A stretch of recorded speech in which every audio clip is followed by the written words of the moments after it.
Don't believe or disbelieve anything we discuss in spirit science. Simply have your own experience. In lesson 6, I showed you an intro to sacred geometry, the flower of life. We looked at the Genesis pattern and how it forms the fruit of life, the pattern that all physical matter in existence comes out of. We jumped out of the sacred geometric pool for a few lessons, and today we're going to dive right back in. I've mentioned quite a few times that within the flower of life are found the music and harmonics of everything in existence. Let's find out how that works, shall we?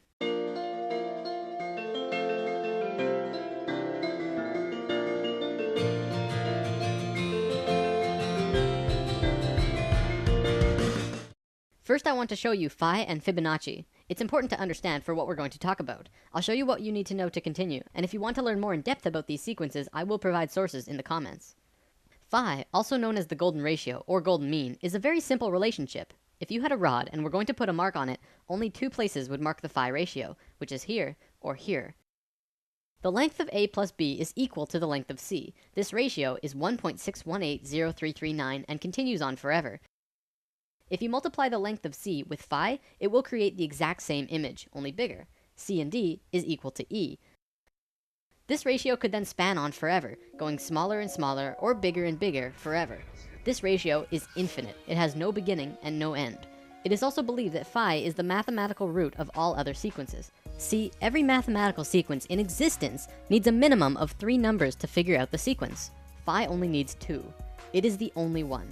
Similar to how the circle and square are the source of all shape, but we'll get to that later on. The next thing that you need to know is that this ratio is found in all life everywhere, sort of. By sort of, I mean it's really Fibonacci, but we'll look at that in a moment. Look at your hand.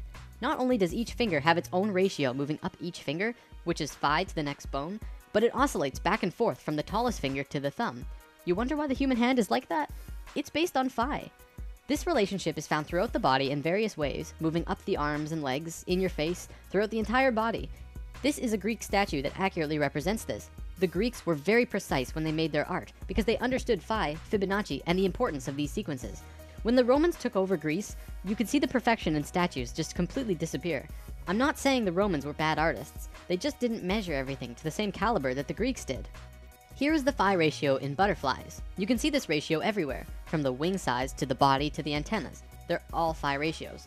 Here's dragonflies. It's the same story. Phi runs along the entire body and the relation to the body and the wings. Here it is in frogs. Phi is found throughout the body in relation to the head, to the arms, to the fingers, and so on. Well, what about fish? You'd think they wouldn't be found in fish. Well, here's 3 kinds of fish. Once again, the ratios are consistent. It doesn't just apply to these creatures though. Regardless of what mammal, insect, avian, plant, or living creature of any kind, you will find this ratio one way or another. There's a reason for this, but we'll get to that in a moment. Let me show you the importance we used to place on this golden ratio. In ancient times, we built many structures based on phi because we understood divine proportion. This is the pagoda of Yakushiji Temple in Japan. It's built with these same mathematics, from the doorway to the ball on top of the temple. It is a structural embodiment of the proportions that all life holds. The Parthenon in Greece also has the exact same mathematical structure, but even more. I recommend watching Nova's Secrets of the Parthenon if you wish to learn more about this, because the stuff that they find is really cool. The Great Pyramid in Giza also has these proportions. They're incredibly precise, perfect in every way. You'd think that by building these structures using the logical and mathematical proportions so carefully, that they would hinder the creativity behind these buildings, but they really don't. In fact, the left brain understanding all of this can even enhance creativity if used correctly. It makes me wonder about all of the world-famous buildings of the modern world. Could phi be a large factor in what makes them stand out?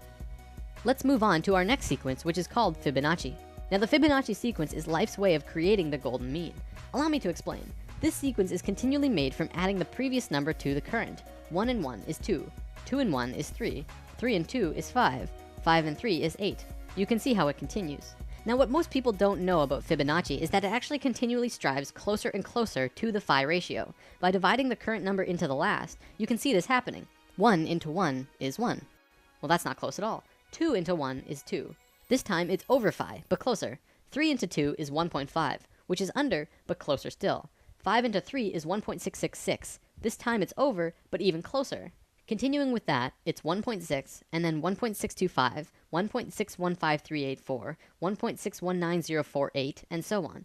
It continually oscillates over and under the phi ratio, never quite making it there, but continuing on closer and closer every time, until eventually you can't even tell a difference. Because phi is an infinite number, this sequence will go on forever. Let's look at some spirals in nature, another way that phi and Fibonacci can manifest. This is a nautilus shell. Many people will say it's phi, but it's really Fibonacci. See how when it's in its earliest form, it's crude, not smooth or anything? One look and you can tell that's not phi. But as it goes out farther and farther, it gets closer and closer to phi. It becomes a nearly perfect phi spiral by the time it's all the way out here. This also happens with sunflowers, pine cones, and many plants in nature. In many cases, such as the pine cones and sunflowers, it flows in a double spiral or more, much like the spiraling arms of a galaxy. From the microcosm to the macrocosm, spirals are always present. So phi is basically source, or spirit, or God, in a mathematical way of thinking. The math of God. Don't forget that this sequence is an intimate part of nature itself. I'm going to call it source. It is the source of all mathematical sequences, and all life in existence grows based on phi. However, phi has no beginning and no end. Life doesn't know how to deal with that. It's like source says, go and replicate this, and life says, we don't know how.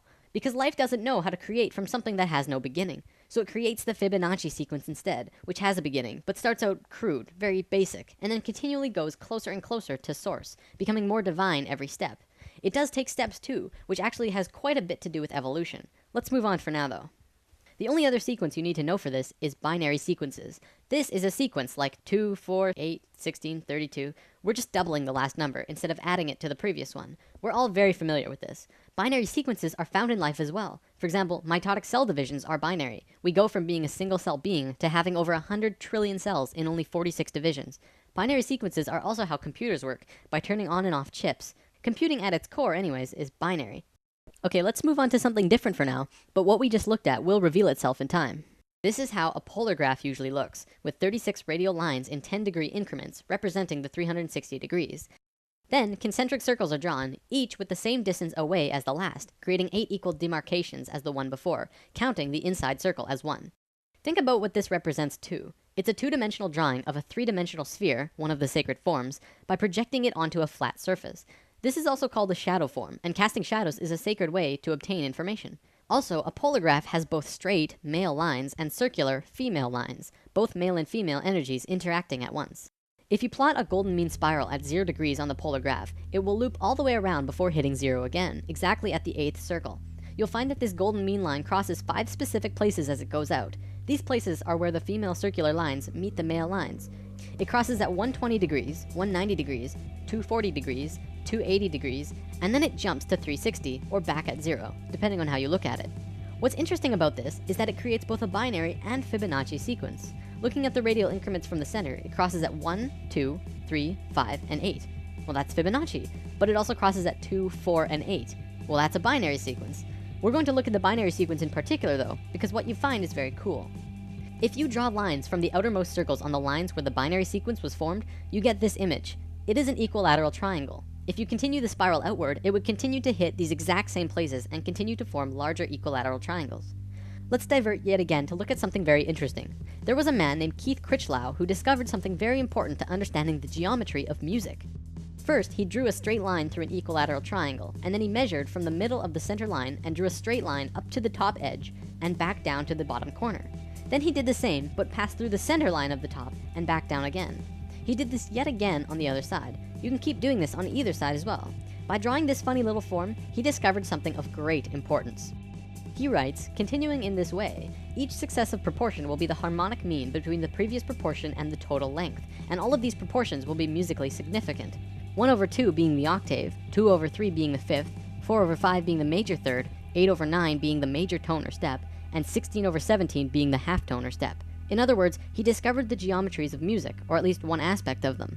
Then he tried measuring it in a different way, starting at a different point of the center line. At 3/4, he found the measurements were 1/7, 1/4, 2/5, 4/7, 8/11, and 16/19. All of these numbers are musically significant. This is very interesting. It means that the harmonics of music are somehow related to the proportions of the central line moving through a tetrahedron.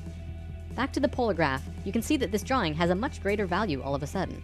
Not only that, but it becomes even easier to make your measurements thanks to the polar graph itself. You can just draw a straight line through the drawing on the graph, and it will give you the center line. This information has been taken light years beyond what I just showed you though. A research team found that you can draw these lines not only from the center, but from any nodal points inside the upper half of the triangle, and you'll come up with all known harmonics in existence.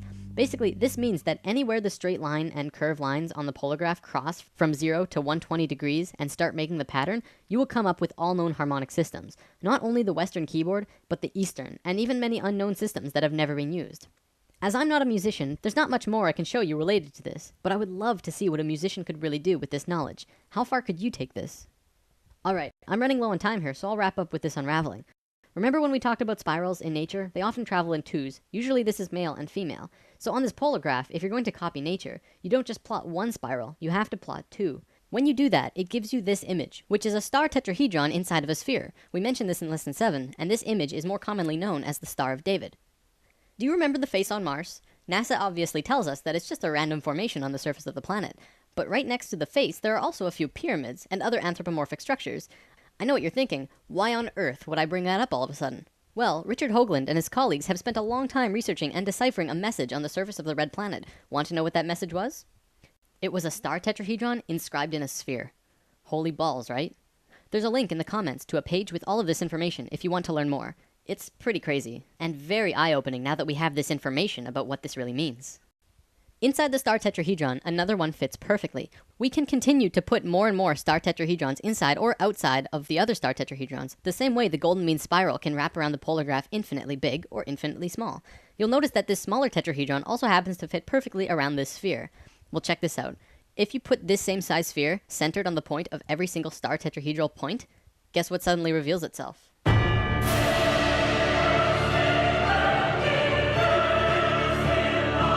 Fruit of life. It's back. According to the Egyptians, as well as the Ascended Masters, this is one of the holiest, most sacred forms in existence. Of course, we already learned one of its informational systems in lesson 6, and what you just saw was the second, only in reverse order. What this means is that all of the information of music, harmonics, sound, and spirals come out of this image.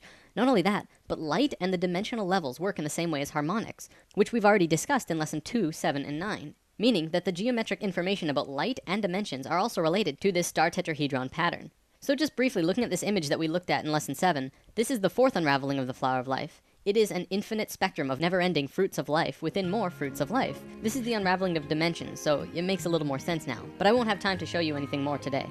So what you just saw was the second unraveling from the third rotational pattern of Genesis, the geometry at the heart of creation.